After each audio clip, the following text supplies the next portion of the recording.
Hello friends, this is Nisha and मैं आपका मेरे चैनल मॉम एंड जेरी में स्वागत करती हूँ और आशा करती हूँ आप सभी अपने घर पे हैं और सेफ हैं। और जो भी अपने काम के लिए बाहर जा रहे हैं प्लीज कोरोना से रिलेटेड जो भी गाइडलाइंस है उसको फॉलो कीजिए और सेफ रहिए। और अगर आपने अपने वैक्सीनेशन कंप्लीट नहीं किए तो तुरंत वो भी कंप्लीट कर लीजिए, क्योंकि जो थर्ड वेव आने वाली है वो अपने बच्चों के लिए बहुत ज्यादा डेंजरस है और उससे अगर हम लोगों को बचना है तो फिर सिर्फ एक ही उसका उपाय है कि उससे पहले हम सभी के वैक्सीनेशन कंप्लीट हो जाने चाहिए। सो जल्दी से जल्दी अपने वैक्सीनेशन कंप्लीट कर लीजिए। तो चलिए वीडियो के बारे में मैं आपको बता देती हूँ। आज का जो टॉपिक है उसका आइडिया आपको मिल ही गया होगा कि ये टॉपिक किससे रिलेटेड है। तो आज का जो टॉपिक है वो है टमी टाइम से रिलेटेड। और ये जो टमी टाइम है ये एक टाइप का मैजिक है जो आपके बच्चों के लिए बहुत ज्यादा जरूरी है। सो वीडियो में मैं आपको इसके बारे में जितनी भी इंफॉर्मेशन मेरे पास है वो सब मैं आपको प्रोवाइड करूंगी। प्लस तन्विश के जो भी वीडियोस और पिक्चर्स है related to the tummy time ये मैं आपके साथ शेयर करने वाली हूँ, जिससे आपको थोड़ा आइडिया आ जाएगा कि आपको अपने बेबी के साथ टमी टाइम कैसे एंजॉय करना है। तो चलिए वीडियो स्टार्ट कर। सबसे पहली चीज की टमी टाइम जो है वो आपके बच्चे के लिए क्यों जरूरी है। तो टमी टाइम आपके बच्चे के लिए जरूरी है, इसके बहुत सारे रीजन है जिसमें से मैं कुछ रीजंस आपको बताऊंगी। फर्स्ट रीजन है कि आपका जो बेबी है उसका शोल्डर का मसल्स, हैंड टू शोल्डर का जो मसल्स होता है वो स्ट्रांग होता है। दूसरा, उसका जो नेक में स्ट्रेंथ नहीं होती है, जो न्यूबॉर्न बेबी की नेक होती है उसमें बिल्कुल भी स्ट्रेंथ नहीं होती है। आप उसको कैसे भी लो, अगर आपने उसके नेक को स्ट्रेंथ नहीं दिया तो वो तुरंत फ्री हो जाता है। तो सबसे जरूरी बात कि वो उसके नेक को स्ट्रेंथ प्रोवाइड करती है। और थर्ड एंड मोस्ट इम्पॉर्टेंट कि वो उसको गैस रिलीफ से भी छुटकारा मिलता है। जो न्यूबॉर्न टू 6 to 7 मंथ्स के बेबी होते हैं, हम सभी को पता है कि उनकी ज्यादा एक्टिविटी नहीं होती है, वो जगह पे ही सोए रहते हैं। ज्यादा से ज्यादा हाथ पैर हिलाना, ये टाइप की जो छोटी छोटी एक्टिविटीज जो वो कर सकते हैं वो करते हैं, लेकिन इसके अलावा बाकी उनकी कोई एक्टिविटी नहीं होती है। तो जो एक्सरसाइज जिससे गैस रिलीव हो सके वो उनको नहीं मिल पाती है। तो ये एक बहुत ही बेस्ट तरीका है बच्चों को गैस रिलीज करने के लिए। मुझे अभी भी याद है कि मेरा तन्विश जब 15 दिन का था तो उसने अचानक बहुत ज्यादा शाम के समय रोने लग गया।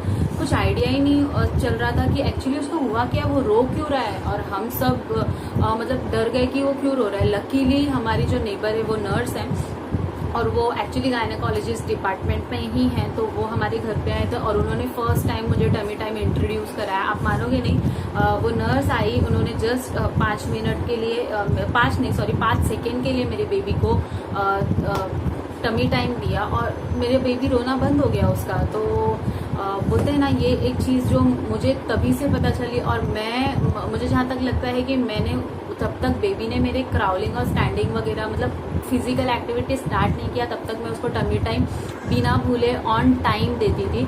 जिससे क्या होता था ना कि हमने एक टाइम टेबल ही फॉलो कर दिया था कि ये उसका टमी टाइम का टाइम हो गया है। तो या तो मैं या तो उसके डैडी, हम दोनों में से कोई जो भी फ्री होता था वो उसको टमी टाइम दे देता था और वो काफी इंजॉय भी करता था बाद में। तो मैं आपको इसमें सारी वीडियोस में बता दूंगी कि क्या क्या आपको करना है। तो फर्स्ट चीज ये है कि टमी टाइम क्यों जरूरी है। सेकेंड चीज कि आपको टमी टाइम बेबी को कब इंट्रोड्यूस कराना है, यानी उसका राइट टाइम क्या है। देखिए फ्रेंड्स, कैसा है ना, जो न्यूबॉर्न बेबी होते हैं ना उनको भी डॉक्टर्स टमी टाइम देते हैं। जब फर्स्ट टाइम बेबी मम्मी के पास दिया जाता है तो मम्मी के छाती के ऊपर ही उसको लिटा दिया जाता है पेट के बल। यहाँ पर एक बॉन्ड जो बेबी और मम्मी का बनता है, एक वार्मनेस जो मम्मी की बॉडी का बेबी को मिलता है, और प्लस वहीं से उसका जो टमी टाइम है वो इंट्रोड्यूस हो जाता है। सो फ्रॉम डे 1 बेबी को आप टमी टाइम दे सकते हो।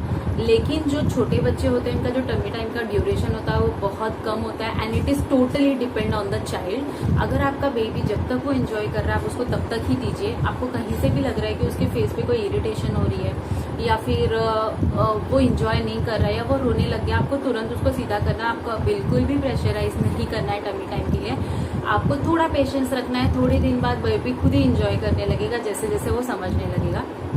तो स्टार्टिंग में अगर आप चालू कर रहे हो फॉर अ न्यूबॉर्न या फिर 1 मंथ के बेबी के लिए या 15 दिन के बच्चे के लिए, तो आप एक 10 सेकेंड, बहुत ज्यादा है 10 सेकेंड आपको पूरे दिन में सिर्फ 3 बार भी अगर आपने किया तो वेल एंड गुड है। इसका जो टाइमिंग है ये हमेशा याद रखिए, बिफोर फीडिंग, आफ्टर फीडिंग आप बच्चे को बिल्कुल भी पेट पर मत लिटाइए, नहीं तो क्या होगा कि जो बच्चे का पेट में मिल्क है वो दबकर वो वॉमिट कर सकता है। तो आपको बिफोर फीडिंग करना है, आफ्टर फीडिंग नहीं करना है। उसके बाद दूसरी चीज़, आप उसको जैसे जैसे बच्चा बड़ा होते जाएगा, जैसे जैसे 1 मंथ का, 2 महीने का, उस हिसाब से आप उसकी टाइमिंग्स बढ़ा दीजिए, फ्रीक्वेंसीज बढ़ा दीजिए, और प्लीज़ इंश्योर कीजिए कि बेबी उसको इंजॉय करे। आपको मैं अभी एक जो फोटोज में दिखा रही हूँ, ये जो मेरा फोटो आपको तन्विश का दिख रहा है यहाँ पर, इसमें हार्डली मेरा बेबी 15 डेज का था, 15 दिन। जब हमने उसको फर्स्ट टाइम इंट्रोड्यूस करवाया उस समय उसको बिल्कुल पसंद नहीं आया, वो रो रहा था, आप देख सकते हो। अब ये जो नेक्स्ट फोटो आप देख रहे हो, ये नेक्स्ट फोटो में मेरा बेबी 1.5 महीने का था। आप देख सकते हो वो 1.5 महीने से ही उसने अपना, मतलब हार्डली उसको 1 महीने में वो सीख गए अपने नेक को कैसे आपको स्टेबल रखना है, उसको कैसे सपोर्ट देना है। तो इसका फायदा मेरे बेबी के ऊपर तो मुझे बहुत ही अच्छा दिखा। उसको कभी भी गैस की प्रॉब्लम नहीं हुई, उसको कभी भी मुझे ऐसा कभी फील नहीं हुआ कि इसको किसी तरीके की कोई दिक्कत हो रही है। और टमी टाइम ने मेरे बेबी के ऊपर तो लिटरली मैजिक ही किया। इसके लिए मैंने स्टार्टिंग में ये वर्ड की भी यूज़ किया कि ये मैजिक है। तो ये एक चीज़ है। दूसरी चीज़ कि आप जब भी बच्चे को टमी टाइम दे रहे हैं, प्लीज़ इंश्योर कि उसके आपके सुपरविजन में या फिर आपके बच्चे के आसपास कोई ना कोई होना ही चाहिए। किसी ना किसी बड़े इंसान के सुपरविजन में ही आपको बच्चे को टमी टाइम देना है। वो इसलिए ज़रूरी है फ्रेंड्स, क्योंकि कैसा होता है कभी कभी बच्चों का अलग होता है। किसी दिन बहुत ज़्यादा एंजॉय करते तो कभी बिल्कुल नहीं करते। तो आपने अगर उसको सोचा कि नहीं ठीक है ये तो अभी 5 मिनट तक ऐसे रह लेगा, मैं थोड़ा मेरा काम कर लेती हूँ, ऐसा बिल्कुल नहीं है। कभी कभी कैसा होता है कि बच्चे को वो इंजॉय नहीं हो रहा है, वो कुछ तो फेस एक्सप्रेशन के थ्रू दिखाने की कोशिश करेगा। अगर उसको कुछ तकलीफ हो रही है तो अगर आप वो चीज़ देख नहीं पाओगे तो फिर थोड़ी दिक्कत हो सकती है। इसके लिए आपके सुपरविजन में ही आपको ये करना है। और तीसरी चीज़ कि टमी टाइम जो है ना, वो पेरेंट्स और बच्चे के बीच का बॉन्ड को स्ट्रॉन्ग करने का एक सबसे बेस्ट टाइम होता है। ये टाइम है कि जब आपका बच्चा पूरा आपको देखने के लिए तैयार होता है और आपकी पर्सनालिटी को वो इवेल्युएट करता है, आपसे बहुत सारी चीज़ें वो सीख रहा होता है। तो ये टाइम बहुत ही बेस्ट होता है। अगर बच्चे को आपको कुछ नई चीज़ सिखानी हो तो आप उसके सामने पोयम बोलिए, अलग तरीके की आवाज़ निकालिए, कुछ चीज़ें इंट्रोड्यूस कीजिए, कोई शेप्स इंट्रोड्यूस कीजिए, कलर इंट्रोड्यूस कीजिए। न्यू बॉर्न बेबी है तो उनको आप ब्लैक एंड वाइट कलर के जो कॉन्ट्रास्ट पिक्चर्स आते हैं वैसे सारी चीज़ें चार्ट्स आप दिखा सकते हो, जिससे उनके जो विजुअलिटी है वो थोड़ी डेवलप होती है।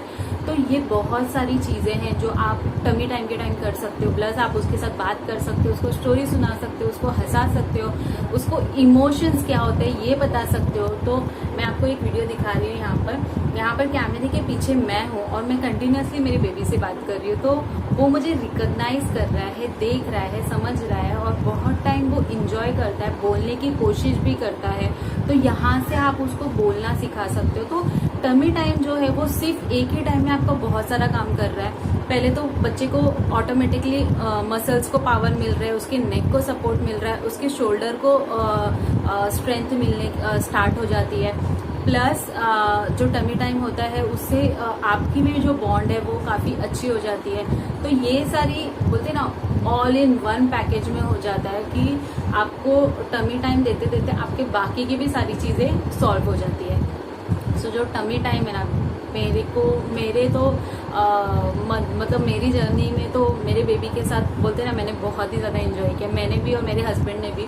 क्योंकि जब मैं फ्री नहीं रहती थी या फिर मैं नहीं दे पाती थी उसको टमी टाइम, तो वो दे दिया करते थे, तो वो भी बहुत इंजॉय कर। ये हो गई आपकी all information related to the tummy time. अब आपको एक प्रॉपर चीज़ समझ गई होगी कि आपके बेबी को आपको टमी टाइम कब इंट्रोड्यूस करना है, कैसे इंट्रोड्यूस करना है, कितने टाइम तक इंट्रोड्यूस करना है, और उसके साथ साथ आपको अपने बेबी के साथ कैसे बॉन्ड अच्छे से और बढ़ाना है। तो अगर आपको मेरा वीडियो पसंद आया हो तो प्लीज़ इसे लाइक कीजिए, सब्सक्राइब कीजिए और शेयर कीजिए। और अगर आपको कुछ भी पूछना हो related to the tummy time या फिर अगर मेरे की कहीं पे भी कुछ भी चीज़ें छूट गई हो तो प्लीज़ आप कमेंट के थ्रू मेंशन कीजिए।